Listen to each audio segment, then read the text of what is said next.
खुलुमबाय लोगोफोर, नोंथांमोननि सिगाङाव आङो दिनै फिन गावनो सुजुनाय गुसुं दोंसे खन्थाइ लानानै फैफिनदों। फैदो बिदिब्ला जों आबुं खन्थाइखौ खोनासंदो। खन्थाइनि मुं अननायनि फिथिखा। गोसोआव मोनदांखादोंमोन साखाथियावनो नों दं होनना।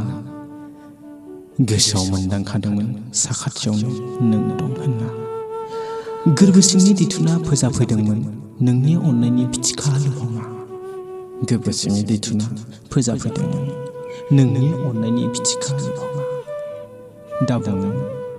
दा बुं नों नोंनि गोरबो जाहाराव दासिमबो आं दं अननायनि गुबुन समायनाजों।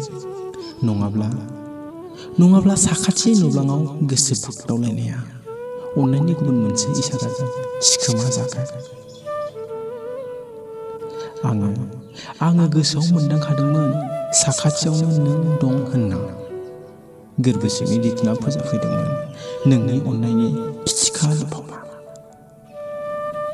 खन्थाइया एसेनोसै लोगोफोर। नोंथांमोना आंनि खन्थाइखौ मोजां मोनदोंब्ला लाइक, कमेन्ट, फल' आरो शेयार खालामजागोन। गोजोन्थों।